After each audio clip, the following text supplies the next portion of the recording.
Halo teman-teman piercing Indonesia. Hari ini kita bakal bahas mengenai piercing di bawah pinggang. Mungkin untuk beberapa kalangan, piercing di bawah pinggang ini adalah bahasanya adalah piercing kelamin ya, kelamin wanita dan juga pria. Mungkin untuk beberapa kalangan ini adalah suatu hal yang tabu, tapi kalau kalian memang tidak menyukai atau tidak mendukung, jangan langsung ngejudge begitu saja. Tapi ketahui dulu alasannya dan mari kita ulas bersama-sama. Carilah piercer yang berpengalaman dan juga bisa membuat kamu nyaman. Yang terpenting dalam piercing kelamin ini harus nyaman dan juga kamu bisa merasa lebih terbuka kepada piercer kamu. Karena apa?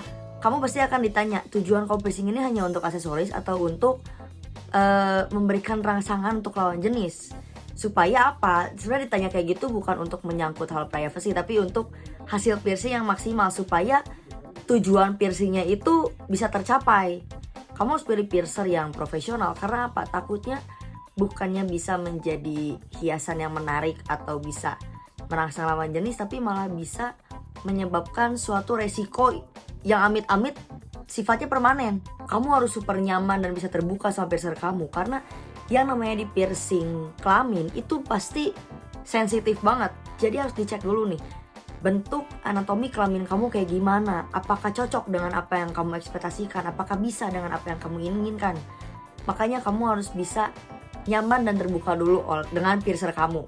Percuma piercer itu terkenal di daerahnya, punya ilmu yang bejibun, pengalaman yang sangat banyak, profesional banget, tapi gak bisa bikin nyaman. Mending tinggalin aja. Genital piercing itu seberapa sakit sih? Pasti kalian waktu dengar udah gemeteran duluan, pasti kayak aduh kelamin, pasti sakit banget, ini hal yang super sensitif, pasti kan udah pada takut duluan. Tapi pada nyatanya para klien yang sudah di piercing kelamin ternyata tidak merasakan hal yang semengerikan itu, malah mirip-mirip aja kok sakitnya sama piercing-piercing yang ada di atas leher, kayak misalnya di earlobe dan lain-lain. Gak terlalu sakit kayak yang dibayangkan. Terkecuali untuk di ampalang, apadravia, dido, dan juga klitoris itu mungkin akan lebih intens, tapi hasilnya juga akan sangat memuaskan. Kalau untuk pendarahan di daerah genital itu pastinya sama sih, kayak kulit yang terluka ataupun kayak piercing-piercing lainnya, akan ada pendarahan untuk beberapa menit pertama ataupun untuk beberapa hari. Nah makanya setelah melakukan prosedur piercing genital, mau perempuan ataupun laki-laki pasti diharuskan memakai panty liner. Karena mungkin kalau kalian lagi diem duduk gak kerasa, tapi waktu kalian berdiri dengan ada gaya gravitasi juga baru ngerasa itu ada yang rembas. Jadi untuk melindungi tempat-tempat yang kalian duduki atau dimanapun lah, mau jok mobil, mau sofa, mau apapun itu, diwajibkan pakai panty liner. Untuk pakaian dalam yang ketat pastinya akan menahan letak perhiasan kalian, jadi akan mengurangi trauma pada hasil piercingnya. Tentu juga kalau misalnya kalian pakai pakaian dalam yang ketat, itu akan menahan panty liner agar diam pada tempatnya. Karena nggak mungkin kan kalau pakaian dalamnya logor, pasti bakal banyak gesekan dan juga panty liner mungkin akan bergeser.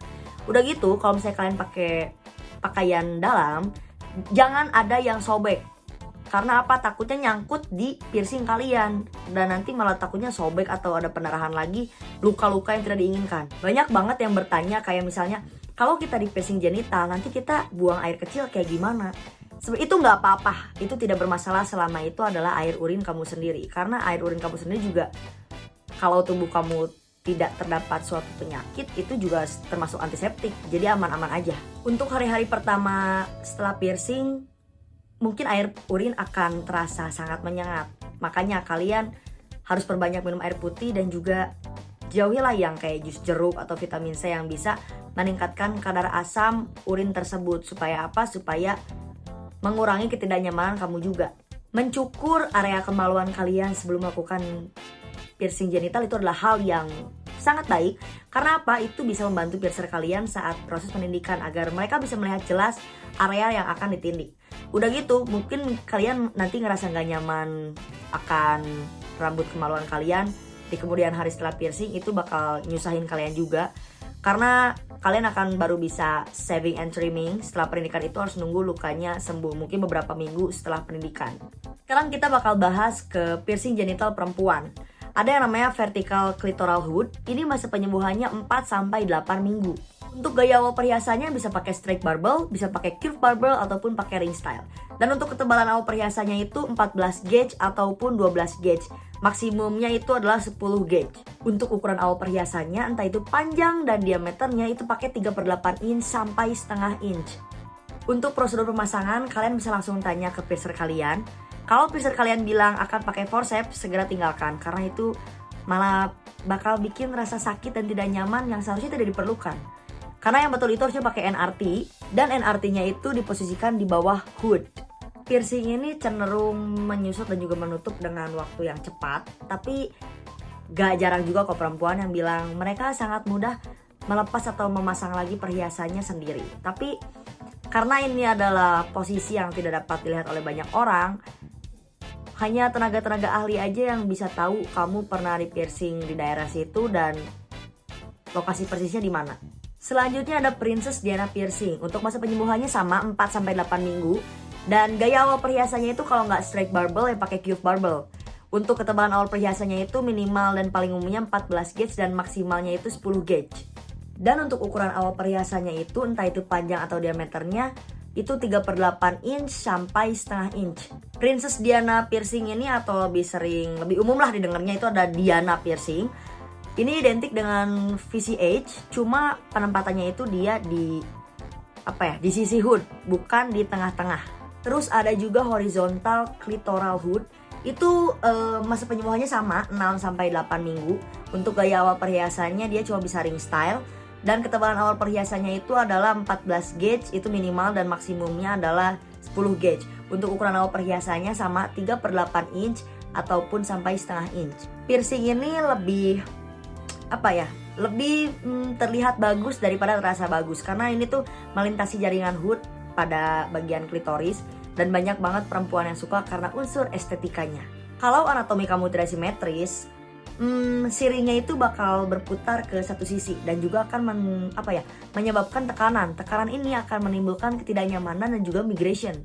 Terus ada juga triangle piercing. Untuk masa pemulihannya ini terhitung lama karena dia butuh 3-4 bulan. Dan gaya awal perhiasannya itu bisa pakai C-ring, bisa pakai U-ring ataupun disesuaikan dengan anatomi tubuh kamu. Jadi customized circular barbel.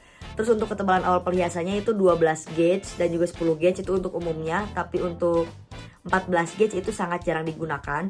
Dan untuk ukuran awal perhiasannya itu diameternya 3/8 sampai setengah inch. Kalau kalian mau ngelepas si triangle piercing ini, coba dipikirkan dulu baik-baik karena dia ini kan lokasinya ada di dalam lipatan alami tubuh manusia. Jadi untuk copot pasang perhiasan itu hal yang tidak mungkin dilakukan. Outer labia piercing ini masih pemulihannya 3-4 bulan. Gaya awal perhiasannya kalau nggak ring ya pakai cube bar. Dan untuk ketebalan awal perhiasannya ini adalah 14-12 gauge ini umumnya. Tapi kalau anatominya yang tumbuh dengan baik bisa pakai 10 gauge. Ukuran awal perhiasannya kalau pakai ring itu biasanya pakai diameter setengah sampai 5/8 inch. Tapi kalau misalnya untuk cube bar itu pakai 7/16 atau setengah inch. Inner labia piercing. Untuk masa pemulihannya ini 4-8 minggu. Gaya awal perhiasannya adalah ring style. Ketebalan awal perhiasannya ini paling umum 14 sama 12 gauge. Ukuran awal perhiasannya diameter minimumnya adalah 3/8 inch dan umumnya itu 7/16 inch dan juga setengah inch. Kalau kalian menghentikan pemakaian inner labia piercing, itu lubangnya mungkin akan menyusut kecuali udah di stretching ataupun kamu punya pekerjaan tertentu. Tapi ini adalah salah satu bagian tubuh yang walaupun sudah dicopot perhiasannya akan ada tetap lubangnya. Forceps piercing, masa pemulihannya adalah 6-8 minggu. Gaya awal perhiasannya adalah cube bar dan ketebalan awal perhiasannya itu adalah 12 atau 10 gauge. Untuk ukuran awal perhiasan ini pakai 7/16 inch ataupun lebih. Untuk prosedurnya ini tergantung ya anatomi tubuh seseorangnya, bisa pakai forceps ataupun bisa pakai NRT. Kalaupun perhiasan dilepas, kalau misalnya kalian lepasnya udah melewati masa penyembuhan, kemungkinan besar si bekas tindikannya akan tetap ada. Christina Piercing, untuk masa pemulihannya ini agak lama karena membutuhkan waktu 6-9 bulan. Gaya awal perhiasannya bisa pakai Tigon, bisa pakai PTFE ataupun bahan plastik lain yang lembut dan juga fleksibel, atau juga bisa pakai surface bar. Ketebalan awal perhiasannya ini adalah 12 atau 10 gauge dan juga ukuran awal perhiasannya adalah 1 inci atau lebih. Jenis piercing ini kamu harus sangat menghindari trauma. Jadi panty liner atau pembalut itu bisa sangat membantu supaya diem pada tempatnya gitu si piercingnya. Dan juga kamu harus menghindari dulu aktivitas seks. Pokoknya sesuatu yang bisa menyebabkan gesekan itu harus dihindari dulu. Karena mengingat masa penyembuhannya yang terhitung sangat lama. Kalau kalian menghentikan penggunaan perhiasan pada Christina piercing, ini bakal meninggalkan bekas luka. Ya pokoknya berbekas lah kelihatan, kecuali kalau kalian akan menumbuhkan bulu kemaluan kalian. Jadi kalau kalian gak pengen punya bekas luka, disarankan untuk tidak menggunakan Christina piercing. Terakhir adalah klitoris piercing. Untuk masa penyembuhannya ini dia butuh 4-8 minggu. Dan untuk gaya awal perhiasannya, kalau misalnya horizontal itu bisa pakai ring atau bar. Tapi kalau vertikal itu harus pakai bar. Ketebalan awal perhiasannya ini biasanya pakai 16 gauge karena jarang banget ada yang pakai 14 gauge. Ukuran awal perhiasannya ini adalah pakai 3/8 inch, tapi bisa juga pakai setengah inch kalau misalnya memiliki jaringan yang banyak. Kalau kalian mau melakukan klitoris piercing, kalian pasti udah tahu nih konsekuensinya kayak gimana. Karena ya semua orang tahu lah kalau itu adalah daerah yang sangat sensitif. Bahkan ujung sarafnya itu ada 8.000. 8.000 itu adalah 2 kali lipat dari rata-rata ujung saraf pada penis laki-laki. Dan juga kalau gagal itu aduh bahaya banget. Makanya kalian harus ke piercer yang profesional dan juga bisa membuat kamu nyaman supaya enak gitu sharingnya kan. Itu bisa menyebabkan kehilangan sensitivitas klitoris dan juga mengurangi kenikmatan erotis kalau gagal. Kalau kalian berniat untuk melepaskan tindikan klitoris kalian, mungkin lukanya atau bukan luka sih, bekas tinniknya akan tetap ada. Tapi kalau misalnya ini menyusut, jaringan itu kan terlalu lunak jadi akan sangat sulit untuk diregangkan. Tapi untuk di klitoris ini tidak akan ada bekas yang kelihatan sih. Nah, sekian dulu pembahasan genital piercing kita karena mungkin akan terlalu panjang kalau misalnya disatuin sama pembahasan yang laki-lakinya juga. Nanti kita bahas yang laki-lakinya di episode selanjutnya. Semoga bermanfaat ilmunya dan sampai jumpa lagi.